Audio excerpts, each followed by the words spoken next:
I warn her, "Don't humiliate me at this gala." Serafina laughed in my face and handed my award her lover while 300 people watched. As I walked out with my head high, her phone rang. It was her mentor. The board just called. "Victor, what have you done?" That's when I realized she had just destroyed herself and I hadn't lifted a finger. This is the story of how my cheating wife's arrogance became her downfall. My name is Julian Vance. I'm 42 years old, and until 3 months ago, I thought I had it all figured out. Chief Content Officer at Meridian Media Group, one of the biggest publishing houses in New York. My wife Serafina was the VP of Digital Media at the same company. We were the power couple everyone envied. 2 kids, a brownstone in Brooklyn Heights, matching corner offices on the 20th floor. The American dream, right? Wrong. It started small. The kind of things you tell yourself don't mean anything. Serafina coming home later and later, claiming strategy meetings that ran past midnight. Her phone suddenly having a passcode I didn't know. The way she'd laugh at texts I couldn't see, then quickly lock the screen when I walked into the room. I'm not stupid. I've been around long enough to recognize the signs. But I kept telling myself I was paranoid. That 15 years of marriage meant something. Then came a night. I found the messages. It was late January around 10 o'clock. Serafina had fallen asleep on the couch after another exhausting day. Her phone buzzed on a coffee table. I glanced at it. Just a reflex. The preview showed enough. "Can't wait to see you tomorrow. Tonight was incredible." The sender, Marcus Brandt, Director of Acquisitions. The golden boy she'd been praising at dinner parties for the past 6 months. My hands went cold. I picked up her phone, and somehow I knew the passcode would be different. But her laptop was open on the dining table, still logged into her messages. I'm not proud of what I did next, but I'm not ashamed either. When someone's betraying you, you have a right to know the truth. The messages went back for months. For months of planning hotel meetings, of stolen afternoons, of her laughing about how clueless I was. There were details I won't repeat, things that made my stomach turn. But one exchange stood out. Marcus had written, "When are you going to leave him?" Her response, "After the Media Leadership Awards, once I get that promotion, I won't need him anymore." I sat there in the dark for 2 hours, reading every word. Our daughter Elisa woke up crying around midnight. I went upstairs, picked her up from her crib, and held her while she fell back asleep. She's only 2. She doesn't understand that her mother's already checked out of this family. My son Leo's 15. He's been withdrawn lately, spending more time in his room. I wonder if he sensed something too. That night, I made a decision. I wasn't going to be the guy who falls apart. I wasn't going to beg or make scenes. I was going to handle this the way I handle everything in business, strategically, methodically, and with complete control. If Serafina wanted to humiliate me, she'd find out what real consequences looked like. The next morning, I acted like nothing happened. Made breakfast, kissed her goodbye, went to work, but I also made a call to an old friend from law school, Gideon Shaw. He's a divorce attorney now, one of the best in Manhattan. I told him everything. He told me to start gathering evidence and to be patient. "Let her make the first move," Gideon said. "Let her show everyone who she really is." So that's what I did. I copied files. I took screenshots. I documented everything. And I waited. The Media Leadership Awards were 6 weeks away. I was nominated for the Innovation and Content Award, the biggest honor in our industry. Serafina knew how much it meant to me. She knew it represented 20 years of work. And if those messages were any indication, she was planning something that would hurt. I was going to let her do it, and then I was going to destroy her. The hardest part about knowing your wife is, cheating isn't the betrayal itself. It's maintaining the facade. Every morning, I'd wake up next to Serafina, watch her get ready for work, and pretend I didn't know she'd be meeting Marcus during her lunch with a marketing team. Every night, I'd listen to her talk about her day, filtering truth from lies, and I'd smile and nod like nothing was wrong. It was eating me alive. But I kept my face neutral, my voice steady. 2 weeks after finding those messages, I met with Gideon at his office in Midtown. He'd reviewed everything I'd gathered, screenshots of text messages, emails discussing hotel reservations, expense reports that didn't add up. Marcus had been billing romantic dinners as client entertainment. Serafina had claimed business trips to Boston that never appeared on her company calendar. Julian, this is solid, Gideon said, spreading the documents across his mahogany desk. His expression was grim. But I need you to understand something, Julian. If you want to come out of this clean, you can't make the first aggressive move. Let her show her hand. I leaned back in the leather chair, my jaw tight. She's planning something at the awards ceremony. I can feel it. Then let her do it, Gideon replied. He was in his late 50s, gray at the temples, with the kind of calm that comes from seeing every ugly divorce scenario imaginable. Public humiliation works both ways. If she crosses a line in front of witnesses, it strengthens your position. The court will see who the bad actor really is. What about the kids? The question came out rougher than I intended. Leo's already suspicious. He asked me last week why Mom's always working late. Gideon's expression softened. Document everything, Julian. Keep being the present father. When this goes to court, you want to show you were the stable parent. I nodded, but my mind was already elsewhere. Leo had become withdrawn, spending hours in his room with headphones on. Yesterday, I found him looking at old family photos on his phone, pictures from back when Serafina actually smiled at me like she meant it. He didn't say anything, just locked his screen and mumbled something about homework. Then there was Elisa, our nanny. Ingrid had been with us for 18 months. She was good with the kids, reliable, professional. But lately, I'd noticed her watching Serafina with an odd expression, like she knew something, too. 3 days after meeting with Gideon, I was working from home when Ingrid knocked on my office door. Elisa was napping and Leo was at school. Mr. Vance, may I speak with you? Her Russian accent was soft, hesitant. Of course. Come in. She closed the door behind her, wringing her hands. I do not wish to cause problems, but I think you should know something. My pulse quickened. Go ahead. Last week, when Mrs. Vance said she was at conference, I saw her. I was taking Elisa to doctor appointment, and we passed the Grammarly Hotel. Ingrid's eyes met mine, steady and serious. Mrs. Vance was there with a man, not you. The room felt suddenly airless. Did she see you? No. I kept walking. But Mr. Vance, I have worked for many families. I know when something is not right. She paused. You're a good father. You deserve to know truth. I thanked her, asked her to write down everything she remembered, the date, the time, what she saw. She did, her handwriting careful and precise. Another piece of evidence for the file that was growing thicker by the day. That evening, Serafina came home at 7 o'clock, all smiles and perfume I didn't recognize. She kissed Elisa, asked Leo about his chemistry test, and told me about her productive day. I smiled back and asked what she wanted for dinner. Inside, I was counting down the days until the awards ceremony. 4 weeks left, 4 weeks until Serafina made her move, whatever it was going to be. 4 weeks until I made mine. The evening before the Media Leadership Awards, I took Leo out to dinner. Just the two of us. Something we hadn't done in months. We went to his favorite burger place in Brooklyn, the kind of spot with checkered floors and waitresses who've worked there for 30 years. He ordered a bacon cheeseburger and fries. I got a coffee I didn't drink. Dad, what's going on? Leo asked after the waitress left. His brown eyes, so much like mine, were serious beyond his 15 years. I could have deflected. Should have, probably, but sitting across from my son, watching him try to be brave while his world was quietly falling apart. I couldn't keep lying. Things between your mom and me are complicated right now, I said carefully. Is she cheating on you? The bluntness of it hit me like a punch. What makes you ask that?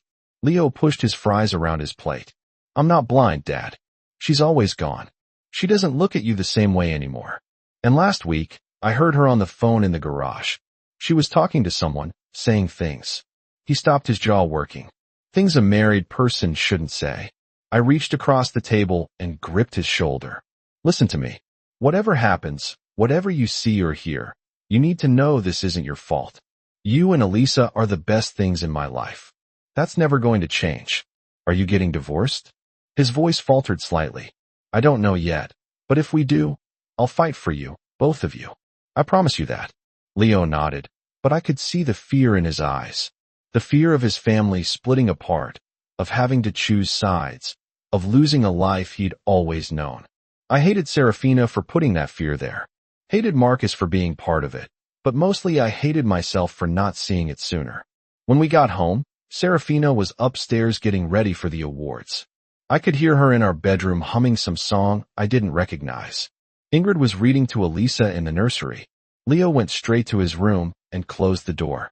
I stood in the hallway listening to the sounds of my disintegrating family and made a decision. Tomorrow night at that ceremony, whatever Serafina I had planned, I was going to let her do it. I was going to let her show everyone exactly who she was. And then I was going to make sure she paid for every lie, every betrayal, every moment she'd chosen her ambition over our family. I walked into our bedroom. Serafina was standing in front of the mirror adjusting a red dress I'd never seen before. She looked beautiful. She also looked like a stranger. "Big night tomorrow," I said, keeping my voice neutral. She turned, smiling, that perfect smile she practiced for years. "I'm excited. You must be nervous about the award." "I am." I stepped closer, held her gaze. "Serafina, I need you to know something. Whatever happens tomorrow night, whatever decisions get made, they matter. They have consequences." Something flickered in her eyes. Guilt. Fear. It was gone before I could identify it. "What are you talking about?" "I'm talking about us. About this family. About choices." I paused. Let the words sink in. "Don't humiliate me at this gala.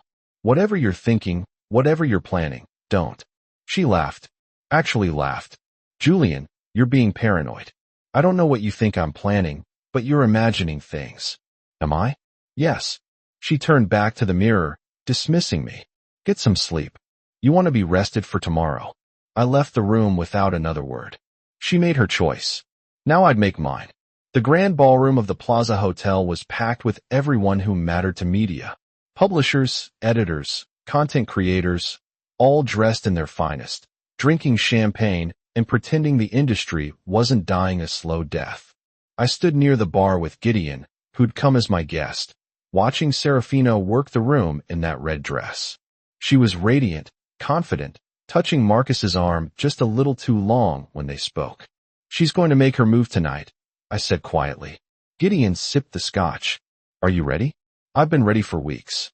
The ceremony began at 7 o'clock. We found our assigned table near the front. Serafina sat beside me. Marcus, 3 seats away. Both of them exchanging glances they thought were subtle. Victor Dubois, Serafina's mentor, was at the head table with the other board members. I caught his eye once. He nodded. All professional courtesy. The awards moved slowly. Best Digital Campaign, Excellence in Journalism, Innovation in Podcasting. Each winner gave their speech while I felt the tension building in my chest. Finally, they announced the Innovation in Content Award. My category and the nominees are. The presenter began reading from the teleprompter. My name was called third. The video montage of my work played on the screens.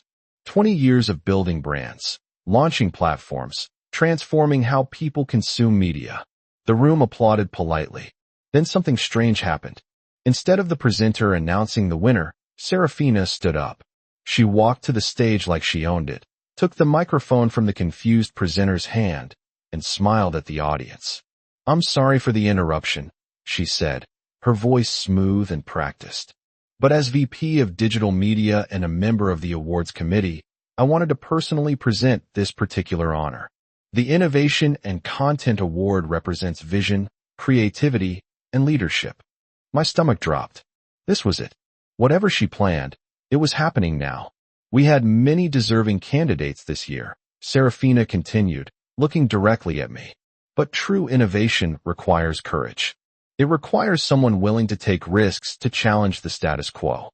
She paused for dramatic effect. "That's why this year's Innovation and Content Award goes to Marcus Brandt, Director of Acquisitions." The room went silent. Confused whispers rippled through the crowd. Marcus stood up looking surprised, but not surprised enough. He walked to the stage while my colleague stared while Victor Dubois's face went pale, while Gideon put a steadying hand on my arm. Serafina handed Marcus the crystal trophy, the one with my name already engraved in the program. She kissed his cheek. The cameras flashed, and she looked at me with an expression I'd never forget. Pure triumph. I stood up slowly, adjusted my tie, and walked toward the exit. Behind me, I heard the whispers growing louder. Heard someone say, "What just happened?" But I didn't look back. I kept walking, my head high, my steps measured and deliberate. I was halfway to the door when I heard it. The sharp ring of a phone cutting through the confused murmurs. I glanced back. Serafina was fumbling with her clutch, pulling out her phone. Even from 30 feet away, I could see her face change as she looked at the screen, saw the color drain from her cheeks. She answered it, and suddenly Victor Dubois's voice boomed through the ballroom. He must have been calling from backstage, his voice echoing through the sound system someone had accidentally left on. "Serafina, the board just called me. Your nomination for Senior VP. Victor, what have you done? They saw what you did. They know about you and Brandt. It's over." The room exploded. Serafina stood frozen on stage. The phone still pressed her ear while 300 people watched her world collapse in real time. I pushed through the doors and left her there. I drove home in silence, Gideon following in his own car. We'd agreed beforehand that whatever happened at the ceremony, we'd reconvene at my house immediately. The streets of Manhattan blurred past, brake lights and traffic signals washing the interior of my car in red and amber. My phone had been buzzing nonstop since I left the plaza. Colleagues, friends, people who had witnessed what happened and wanted answers. I ignored every call except one. "Mr. Vance, it's Ingrid. Mrs. Vance just called. She's coming home now." She sounded upset. "Thanks for the warning. Can you take the kids upstairs? Keep them in their rooms until I say otherwise." "Of course, Mr. Vance. I'm sorry for what happened to you tonight." "Don't be sorry, Ingrid. Justice doesn't apologize." When I pulled into her driveway, Gideon was already there, leaning against his Mercedes. We went inside together. I'd barely taken off my jacket when headlights swept across the living room windows. Serafina's BMW screeched to a stop at an angle, one tire on the lawn. She burst through the front door like a hurricane. Her makeup was ruined, mascara streaking down her cheeks. The red dress that had looked so perfect hours ago was wrinkled, her hair disheveled. She looked at me with wild eyes, then at Gideon. "What is he doing here?" she demanded. "Gideon is my attorney," I said calmly. "You might want to call yours." "Attorney? Julian, what did you do?" "What did you do?" Her voice climbed higher with each word. "Victor called me. The board knows about Marcus and me. They're talking about termination. My promotion is gone. Everything is gone. You did this to yourself, Serafina." "No." She pointed a shaking finger at me. "You set me up. You planned this. You made me look like a fool in front of everyone." I walked to the bar cart, poured myself a whiskey. My hand was steady. "I didn't make you do anything. You chose to have an affair. You chose to steal my award and give it to your boyfriend. You chose to humiliate me in front of 300 people. Those were your choices. How long have you known?" The question came out as a whisper. "Long enough. Long enough to document everything. The hotels, the expense reports, the lies you told our son when you were really with Marcus." I took a sip of whiskey, let it burn down my throat long enough to copy every message where you planned to leave me once you got your promotion.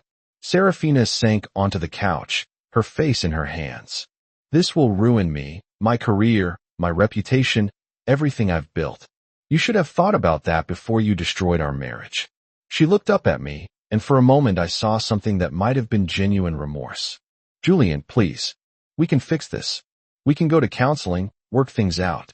I made a mistake, but we have 15 years together. We have children now. You remember we have children." My voice stayed level, but there was steel underneath. "You didn't remember them when you were in hotel rooms with Marcus. You didn't remember them when you were planning to leave us. You didn't remember them tonight when you decided public humiliation was worth whatever sick satisfaction you got from it." Gideon cleared his throat. "Mrs. Vance, I should inform you that we have substantial documentation of your infidelity. We also have testimony from witnesses, including your nanny, who saw you and Mr. Brandt together. If you wish to contest the divorce, you should know that the evidence is overwhelming." "Divorce?" Serafina's voice broke. "Julian, you can't. I already did." I pulled the papers from my jacket pocket, the ones Gideon had prepared weeks ago. "You're being served tomorrow morning. I'm filing for full custody of Leo and Elisa. I'm seeking the house, majority of our assets, and I'm requesting that you vacate the premises within 72 hours. You can't take my children. I'm not taking them. You abandoned them long before tonight. I set down my glass. I've documented every late night, every missed dinner, every time Ingrid had to explain to Elisa why Mommy wasn't coming home. I have Leo's statement about what he overheard. I have evidence of you using marital funds for your affair. A judge will see all of it. Serafina stood up, her legs shaking. What about Marcus? Is he? Marcus is being fired. I said flatly. Victor made that clear. Meridian has a zero-tolerance policy for executives who engage in fraudulent behavior. Turns out giving awards to your lover instead of the rightful recipient qualifies. He'll be lucky if he finds work anywhere in this industry again. She looked at me like she was seeing a stranger. Maybe she was. The man she'd married, the one who trusted her blindly, was gone. In his place stood someone who'd learned that survival meant being harder than the people trying to break you. I loved you, she whispered. No, you didn't. You loved what I could give you. The lifestyle, the status, the perfect family photo for your social media. But love doesn't destroy people. Serafina, you destroyed us. Now you get to live with what's left. Gideon touched my arm gently. Julian, why don't you go check on your kids? I'll handle things here. I nodded and headed upstairs, leaving Serafina sobbing on the couch in her ruined red dress. I found Leo in his room, sitting on his bed with his laptop open. He looked up when I entered, his eyes red-rimmed.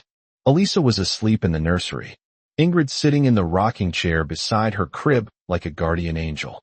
Is it over? Leo asked. The marriage? Yeah, it's over. I sat down beside him, suddenly exhausted. How much did you hear? Enough. She really did it, didn't she? She really gave your award to that guy. She did. Leo was quiet for a moment, then said something that surprised me. Good. Good that you're divorcing her, that you're not letting her get away with it. He closed his laptop, turned to face me. Dad, I've been so angry. Angry at her for cheating. Angry at you for not doing anything about it. But tonight, seeing you walk out of that ceremony with your head up, seeing her get exactly what she deserved. I'm proud of you. My throat tightened. You shouldn't have to deal with any of this. You're 15. I'm old enough to know right from wrong. Mom was wrong. You're doing the right thing. He paused. What happens now? Now we rebuild. You, me, and Elisa. We figure out what normal looks like without someone who doesn't want to be here. Will we stay in the house? Yeah, this is your home. I'm not letting her take that from you. Leo nodded, then leaned his head against my shoulder like he used to when he was little. We sat like that for a while. Father and son, survivors of the same shipwreck. Downstairs, I heard Serafina's car start up and pull away. Gideon appeared in the doorway a few minutes later. She's gone. Went to her sister's place in Jersey. I told her the papers will be delivered tomorrow. Thanks, Gideon. You did good tonight, Julian. A lot of men would have lost their composure. You didn't. That matters. After he left, I went to check on Elisa. She was still sleeping, her tiny chest rising and falling peacefully. Ingrid stood up quietly. She didn't wake up. She doesn't know. That's good. I want her to have a few more years before she has to understand how complicated people can be. Ingrid touched my arm gently. You are a good father, Mr. Vance. The children will be okay. You'll make sure of it. I hope she was right. The next morning, my phone exploded with messages. Colleagues offering support. A formal apology from the Media Leadership Awards Committee saying they'd be presenting me with the Innovation in Content Award at a private ceremony. Victor Dubois sent a text. The board stands with you. Serafina's employment is terminated effective today, but the most important message came from an unknown number. This is Thomas Sterling from Vance Publishing. Saw what happened last night. If you're interested in a change, we'd like to talk about our Chief Content Officer position. Better pay, better people, no drama. I stared at the message for a long time. A fresh start. A company where my ex-wife's betrayal wouldn't follow me into every meeting. I typed back, let's schedule a call. Leo came downstairs around 9 o'clock, already dressed. Dad, there's something I need to tell you. What is it? Yesterday, before the ceremony, I recorded a conversation with Mom. She didn't know. She was on the phone with Marcus talking about how they were going to put you in your place tonight, about how she was going to make sure everyone saw her given the award instead of you. He pulled out his phone, played me the audio. Serafina's voice was clear, cold, calculating. "This is for when we were younger and Dad didn't appreciate my ambitions," she said on the recording. "Marcus gets it. Marcus respects what I want. Julian just expects me to be his perfect little wife." I listened to the whole thing, my jaw tight. "Leo, this is solid evidence. This proves premeditation. It'll help in court. That's why I recorded it." He looked at me steadily. "I told you. Dad, I'm on your side." Later that afternoon, Serafina showed up to get some clothes. I'd had the locks changed. She stood on the porch, ringing the doorbell repeatedly until I opened the door. "I need my things," she said. Her eyes were swollen, her face pale, without makeup. Ingrid packed a bag. "It's in the garage." I handed her a key. "You've got 10 minutes. Julian, please. Can we talk about this?" "Talk about what?" "How you plan with your boyfriend to humiliate me. How you destroyed your career for a 33-year-old who's probably already looking for his next victim." I crossed my arms. "There's nothing to talk about. You made your choices. Now live with him." She started to cry again, but I felt nothing. No sympathy, no regret, no softness. She'd burned through all of that. The kids need their mother. She tried. The kids need stability. They need a parent who shows up. That's me, Serafina. That's always been me. I watched her walk to her car, suitcase in hand, and felt the first real sense of relief I'd had in months. She was gone. The poison was out of my house. Now the healing could begin. The divorce proceedings started 2 weeks after the ceremony. Serafina hired Helena Weiss, one of Manhattan's most aggressive divorce attorneys, the kind who didn't care about truth as long as she got her client a favorable settlement. I knew we were in for a fight the moment Gideon forwarded me her first demand letter. "She's asking for 50% of everything," Gideon said over coffee at his office. "The house, your retirement accounts, investment portfolio. She wants joint custody and alimony of $15,000 a month." I set down my cup carefully. She destroyed our marriage, humiliated me publicly, and now she wants me to pay her.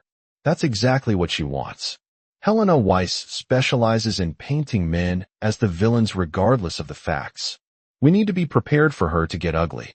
Let her try. The first hearing was scheduled for early March.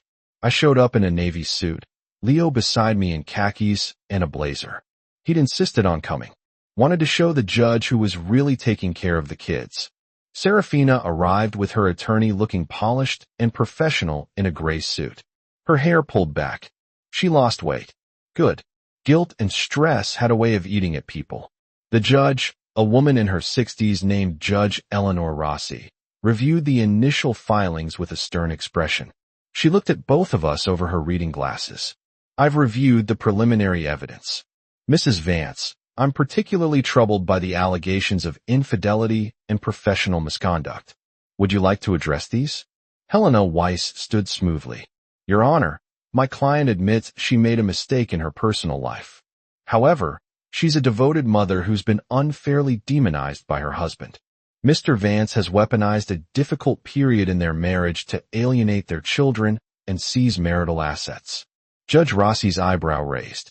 "Weaponized? Miss Weiss, your client had an affair with a subordinate, then publicly gave her husband's industry award to that same subordinate. That's not a difficult period. That's a pattern of deception, Your Honor, if I may." "You may not." The judge looked at Serafina directly. "Mrs. Vance, did you or did you not engage in an extramarital affair with Marcus Brandt?" Serafina's face flushed. "Yes, Your Honor. But, and did you use your position on the awards committee to give Mr. Vance's award to Mr. Brandt?" "It wasn't his award. The committee made a collective decision." "That's not what the evidence suggests." Judge Rossi shuffled through papers. "I have statements from 3 committee members saying you pushed for Mr. Brandt despite strong objections. I have emails showing you coordinated with Mr. Brandt beforehand." "Mrs. Vance, I don't appreciate dishonesty in my courtroom." The hearing lasted 2 hours. By the end, Judge Rossi had ordered a temporary custody arrangement. I got primary custody. Serafina got supervised visitation twice a week. The house remained mine pending final settlement. I could see Helena Weiss whispering urgently to Serafina as we left. Outside the courthouse, Leo turned to me. "Dad," she lied. She actually lied to the judge. I know, son. Doesn't that make you angry? It makes me grateful I married someone who showed me exactly who she was before it was too late to protect you and Elisa. That evening, I got a call from Thomas Sterling at Turner Publishing. We've been negotiating the chief content officer position for 2 weeks. Julian, we'd like to make you a formal offer. $250,000 base salary, full benefits, stock options, and a signing bonus of $50,000. You'd start in April. I looked around my home office at the family photos still on the wall at Leo, doing homework on my desk. I accept. Excellent. Welcome to Turner Publishing. Julian, I think you're going to fit right in. After I hung up, Leo looked up from his calculus. New job. Better pay, better environment, fresh start. He grinned. Does Mom know? Not yet, but she will when I present my updated financial disclosure at the next hearing. His grin widened. I can't wait to see her face. 3 weeks into the divorce proceedings, Serafina tried a new tactic. She showed up at the house unannounced on a Saturday morning, just after I'd made breakfast for the kids. I opened the door to find her standing there with tears in her eyes. Makeup perfect, wearing a soft sweater that made her look vulnerable. Julian, please. Can we talk? Just 5 minutes. No. I started to close the door. Wait, please. I need to see the kids. I'm their mother. You see them during your court-ordered visitation Tuesday and Thursday evenings, supervised by a social worker. That's what the judge decided. That's not fair. 2 days a week. I should be seeing my children every day. Then you shouldn't have chosen your career and your boyfriend over them. I kept my voice level, but firm. You made your choices, Serafina. Now you live with the consequences. She changed tactics, her voice dropping to something softer, more pleading. Julian, I know I hurt you. I know I destroyed what we had, but I'm in therapy now. I'm working on myself. Can we try to fix this for Leo and Elisa? There's nothing to fix. You burn this down. You don't get to rebuild it. I miss you. She reached for my hand. I stepped back. I miss us. I miss our family. You should have thought about that before you gave my award to Marcus. I looked at her directly. How is Marcus by now? Still taking your calls? Her face hardened. That's none of your business. I'll take that as a no. Let me guess. He dropped you the moment the scandal hit. Probably blamed you for his firing. Told you that you were too needy, too dramatic. Am I close? The way her jaw tightened told me I was exactly right. You don't know what you're talking about. I know exactly what I'm talking about. You threw away a 15-year marriage for someone who didn't even have the decency to stand by you when things got hard. That's on you, Serafina. Not me. Not the kids. You. She pulled out her phone, showed me the screen. It was a photo of Elisa from Ingrid's Instagram. Our daughter play in the backyard. I see pictures of my baby online before I get to see her in person. Do you know how that feels? Do you know how it feels to find out your wife is cheating? To have her humiliate you in front of your entire industry? To explain to your 15-year-old son why his mother chose someone else? I crossed my arms. You created this situation. You don't get to play the victim now. I'm not playing anything. I'm trying to fix my mistakes. Some mistakes can't be fixed. This is one of them. I glanced back into the house where Leo was watching from the stairs. You need to leave. If you want to see the kids outside of your scheduled visits, have your attorney file a motion with the court. Julian, goodbye, Serafina. I closed the door and locked it. Through the window, I watched her stand there for a moment, shoulders shaking, before finally walking back to her car. Leo came down the stairs, his expression hard. She tried to guilt trip you. Yeah, she did. Did it work? Not even a little bit. I put my hand on his shoulder. Your mother is going to try everything she can think of to avoid taking responsibility. Tears, manipulation, playing the victim. Don't fall for it, son. Actions matter more than words. And her actions destroyed this family. I know, Dad. I'm not going to fall for it. He paused. Is it weird that I don't miss her? No, it's not weird at all. Later that afternoon, Gideon called with news. Julian, you're not going to believe this. Serafina's attorney just filed a motion claiming you're alienating the children. They're saying you're poisoning Leo and Elisa against their mother. That's ridiculous. I've never said a negative word about her in front of Elisa, and Leo figured out the truth on his own. I know, and we can prove it. Leo's recording of Serafina planning to humiliate you. That's going to be Exhibit A. You can't alienate kids from a parent who alienated herself. Gideon paused. They're getting desperate, Julian. That's good for us. Desperate people make mistakes. What's our next move? We keep doing exactly what we're doing. Being the stable parent, documenting everything, letting Serafina show the court who she really is. He chuckled, and we prepare to present your new job offer. Helena Weiss is going to have a field day trying to explain why her client should get alimony from a man she betrayed while he's starting a better position. That evening, I helped Leo with his chemistry homework while Elisa played with blocks on the living room floor. Ingrid was cooking dinner in the kitchen, the smell of roast chicken filling the house. It was peaceful, stable, normal. Everything Serafina had almost destroyed. My phone buzzed. A text from an unknown number. You're going to regret this. You're going to regret turning my children against me. I showed it to Leo. He read it and shook his head. Forward that to Gideon. That's evidence of harassment. When did you get so smart? I learned from the best. He grinned at me, then went back to his homework. I forwarded the text to Gideon and blocked the number. Serafina could rage all she wanted. She lost.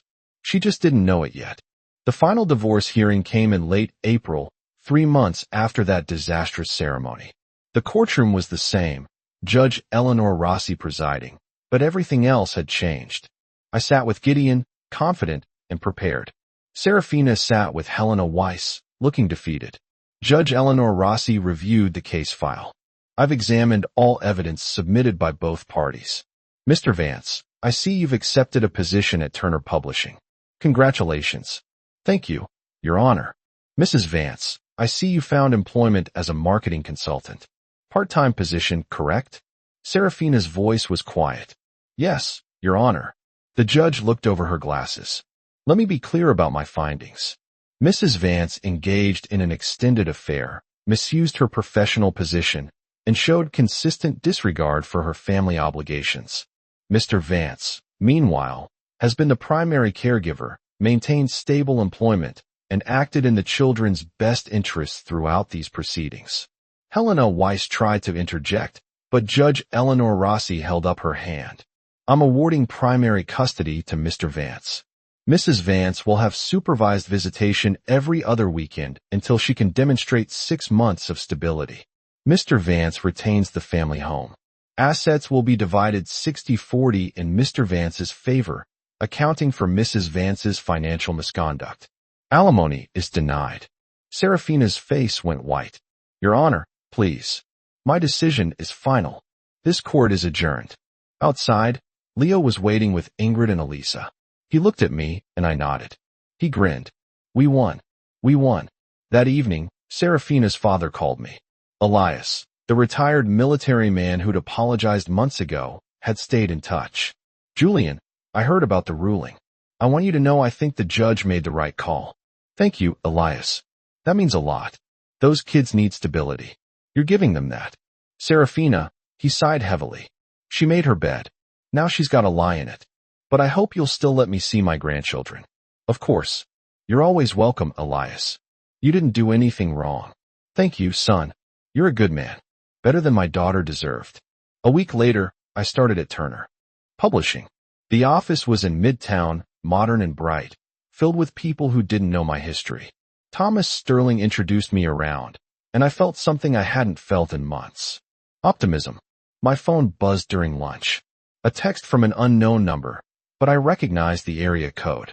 Serafina's sister, Julian. Serafina tried to hurt herself last night. She's okay, but she's in the hospital. Thought you should know. I stared at the message for a long time. Part of me felt nothing. Part of me felt tired. I called Gideon. Serafina attempted suicide. Or at least that's what her sister says. Is it real or is it manipulation? Does it matter?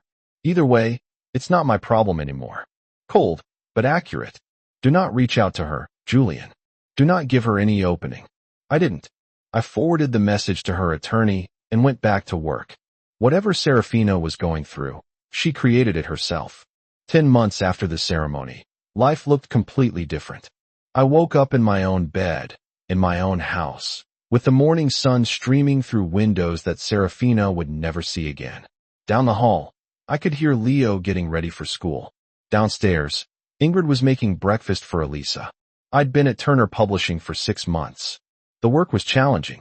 The team respected me, and I'd already launched 2 successful campaigns. My salary increase meant I could afford to keep Ingrid full-time, send Leo to a better college when the time came, secure Elisa's future. Leo appeared in my doorway, backpack slung over his shoulder. He was taller now, more confident. Dad, I got my SAT scores back. 1540. Leo, that's incredible. I pulled him into a hug. MIT better watch out. That's the plan. He grinned. You know what's weird? I'm happy. Like actually happy. I didn't realize how much stress Mom's drama was causing until it was gone. I know what you mean. Downstairs, Elisa was in her high chair eating pancakes that Ingrid had cut into small pieces. She looked up when I entered and smiled. Dad. My heart swelled. She was too young to remember the chaos. Too young to understand what her mother had done. That was a blessing. Mr. Vance, there's mail for you, Ingrid said, handing me an envelope. It was from Serafina's attorney. I opened it carefully. Inside was a letter from Serafina herself. Julian, I know you probably won't read this, but I need to say it anyway. I destroyed the best thing in my life. I destroyed us. I see that now. I'm in therapy trying to understand why I did what I did. I don't expect forgiveness. I just want you to know that you were right about everything. I hope someday Leo and Elisa can forgive me. I hope you're happy. You deserve happiness. Okay. I read it twice, then folded it and put it in a drawer. Maybe someday I'd show it to the kids. Maybe not. It didn't matter anymore. That Saturday, I took Leo and Elisa to Central Park. We fed ducks, played on the playground, ate hot dogs from vendor. Normal, simple, perfect. As we walked back to the car, Leo said, Dad, can I ask you something? Anything. Do you ever miss her? Mom, I thought about it honestly. I miss who I thought she was. But that person never really existed. So no, I don't miss her. I miss the illusion. That makes sense. He was quiet for a moment. I met someone at school. Her name's Clara. She's smart, funny. I think you'd like her. I'd love to meet her. Cool. Maybe next week. He looked nervous, hopeful. Next week sounds perfect. As I put Elisa in her car seat, I looked up at the New York skyline. Somewhere out there, Serafina was trying to piece together what was left of her life. But that wasn't my concern anymore. My concern was the 2 incredible kids depending on me, the career I was building, the future stretching out ahead of us. She tried to destroy me. Instead, she'd freed me, and I'd never been stronger.